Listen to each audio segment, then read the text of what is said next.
It's anime time or manga time. Hello and welcome to another figure review. Today I'm going to have a look at the SH Figuarts Sailor Moon Pretty Guardian Sailor Neptune. It's finally time to look at the two Sailor Moon figures I don't have yet from the SH Figuarts line because I never planned on buying them. I just got the regular ones, and when the Outer Senshi came out, I was just like, I'm gonna skip that. But as time went on, I got Pluto anyway, and then Saturn, and now we're here.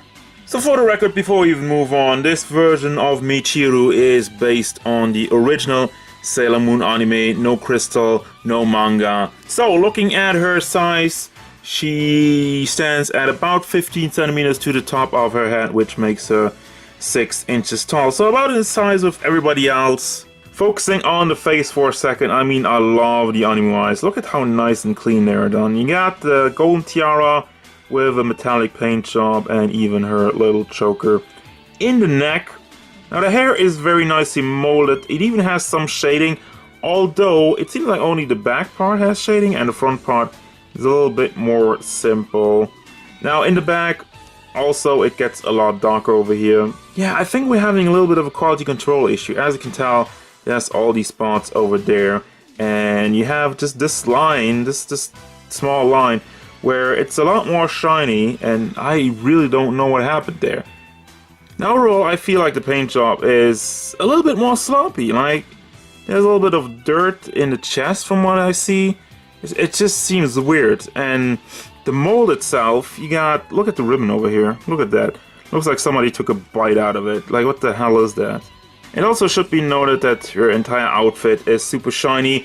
That was the case with all the SH Figuarts Sailor Moon figures. Not complaining about that, and I do agree with the shiny paint job. Some people might say, well, it's cloth, it should not be shiny, and you would be right, but on the other hand, it's Sailor Moon, and therefore, it should be shiny. She also got the short gloves. Once again, paint job over there, it's just kind of slipping.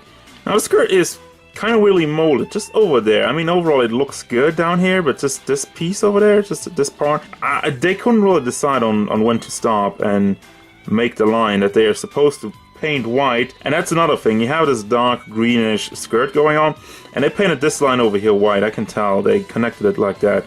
And once again, it kind of shines through. It's not super clean with the white, and I mean, you're trying to cover this very dark tone with white. It's not gonna look good. And we got the ribbon in the back. We got the pantsu. Also, this is soft plastic, by the way, so now you know.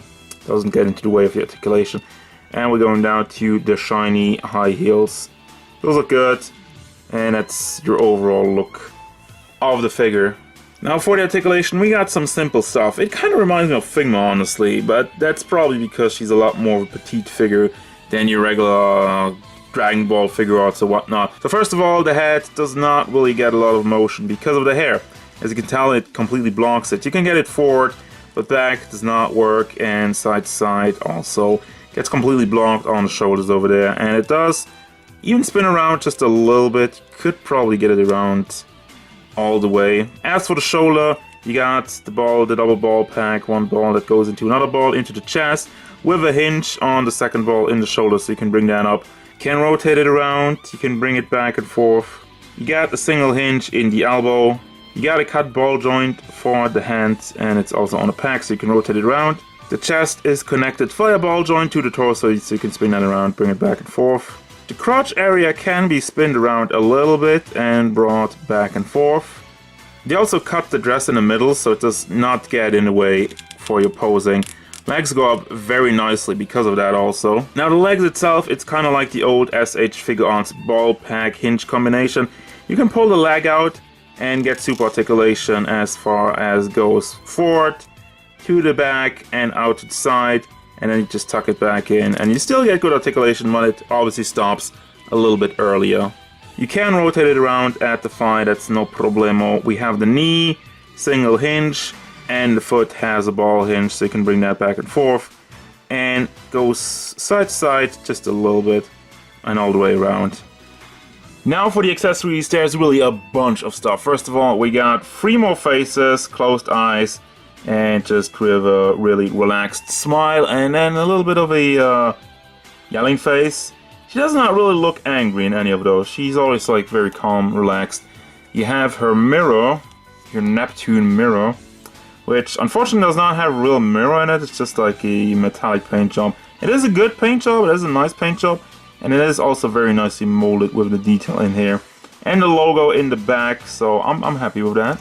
We got a bunch of hands. You got like an open hand, a holding hand for the mirror, another holding hand with the finger just kind of leaning a little bit more outside, so for more posing, kind of more like a grabbing hand.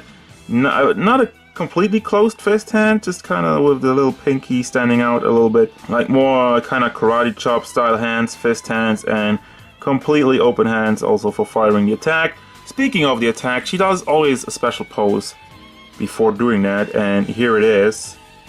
You got some extra arms just for that, which are kind of weirdly, I don't know why they just didn't make this one piece. Well, I guess it's easy to connect this way, so you have that. This is kind of weirdly painted. Well, you have the hole over there. Why do you have a hole over there? And we got one more extra hand part. It's actually praying hands. And just like everybody else from the Sailor Moon line, she does come with her own complete base with the Sailor Neptune logo and the name on it, and China, and a number, and there you go. So this is gonna bring me to the final thoughts. What do I think about this figure? I like her, and I do recommend her, but we don't know about the quality control issues. If this is a common issue with the problem, paint job in the hair, paint job in the chest being unclean, and overall the torso, and also the skirt, if that's a common issue, then no, I don't recommend it. But I don't know. You gotta help me with this one. So if you have this figure and you're saying no, mine looks completely clean, paint job is very nice overall, let me know. Write it down in the comments, let everybody know. But for the rest of it, the figure looks very nice, looks very accurate also, comes with a ton of accessories. You got the mirror, you got a bunch of hands, you got the base to balance her, because can't really stand on her own with the small feet. That's gonna do it, guys. As usual, thank you very much for watching. Don't forget, if you enjoyed this review, hit it up with a like and subscribe to the channel so you can stay tuned for more figure reviews, gameplay stuff, and whatever Pretty Guardian Sailor Neptune wants.